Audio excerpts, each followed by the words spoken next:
Я говорю с тобой под свист снарядов, угрюмым заревом озарена. Я говорю с тобой из Ленинграда, страна моя, печальная страна. Кронштадтский злой неукротимый ветер в мое лицо закинутое бьет. В бомбоубежищах уснули дети, ночная стража встала у ворот.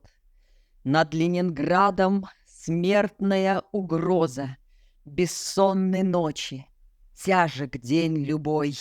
Но мы забыли, что такое слезы, что называлось страхом и мольбой. Я говорю, нас, граждан Ленинграда, не поколеблет грохот канонад.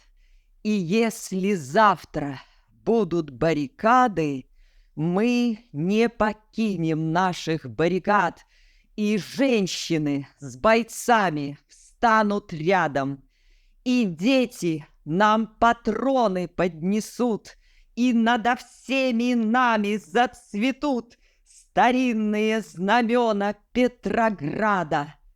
Руками сжав обугленное сердце, такое обещание даю я, горожанка, мать красноармейца, погибшего под Стрельною в бою.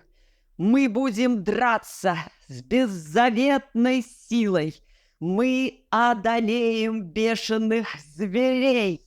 Мы победим. Клянусь тебе, Россия, от имени российских матерей.